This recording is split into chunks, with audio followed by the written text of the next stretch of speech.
Picture yourself as a fly on the wall in a war room. One moment, you're in a mud brick city beside an ancient canal. The next, you're in a marble hall looking at maps of empires.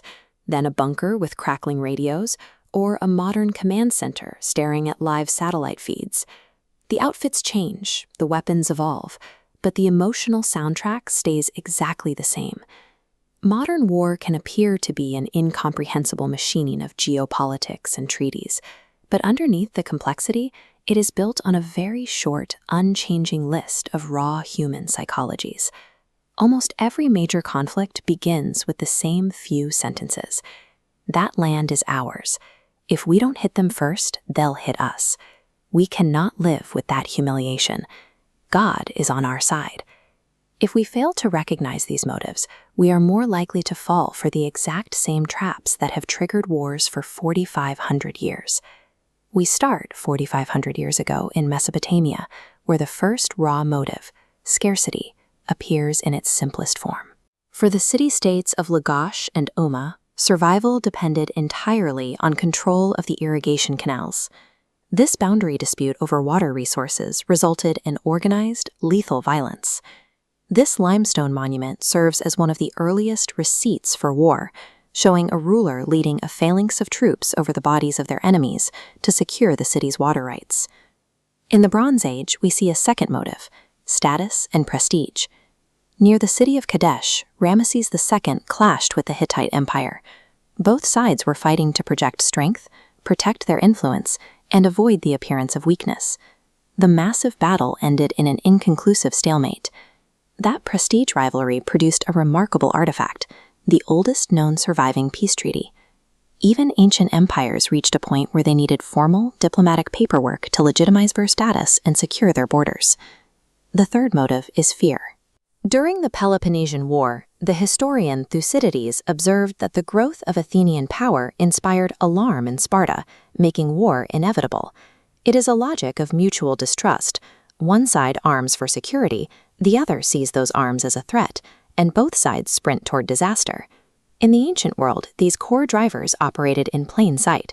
When a society felt hungry, felt critically threatened, or entirely disrespected, the path to war was direct and undisguised.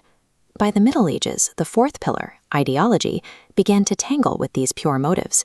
The Crusades were military expeditions framed with intense spiritual meaning, such as redemption and holy duty. For the individuals involved, sincere holy purpose coexisted with earthly incentives.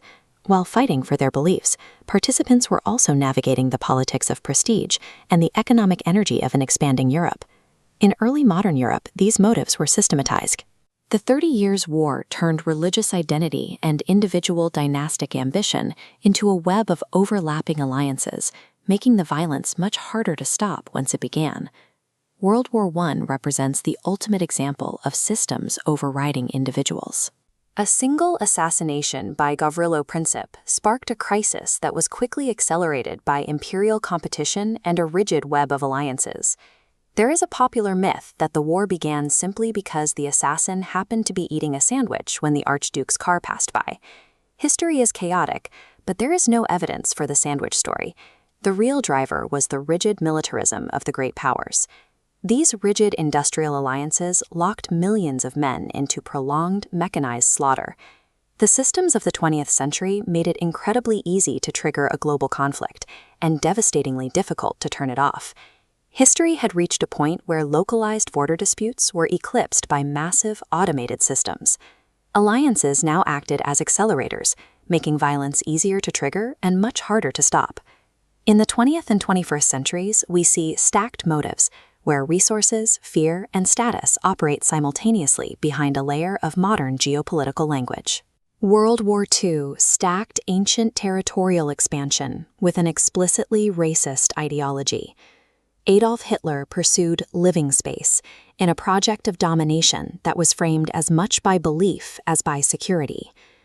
These belief systems can turn ordinary motives, like land or security, into something catastrophic. This mobilization shows how society can be reorganized around an ideological project of conquest.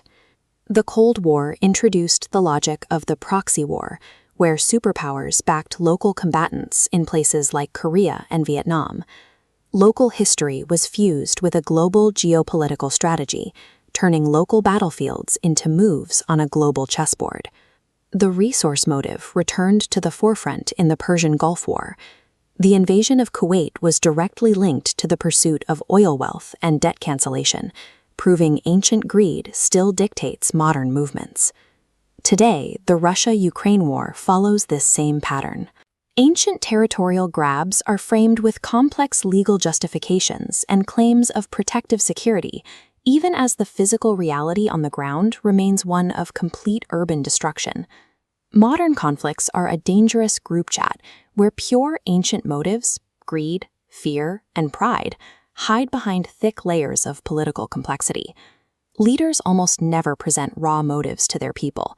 Instead, they operate as translators, converting raw psychology into stories that sound noble and necessary.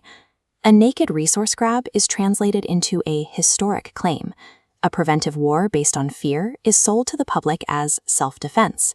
Status competition is filtered into national honor, and ideological projects are framed as civilizing missions or holy duties. Stripping away the rhetoric to name the underlying motive, scarcity, fear, pride, changes how we hear the call to arms. It is much harder to be manipulated by a plea for national honor when you can see the status competition driving it. Understanding human motives won't magically stop wars, but if war is driven by human nature, then peace must be built from courageous, active human choices, restraint, empathy, and the unsexy art of making agreements we actually keep.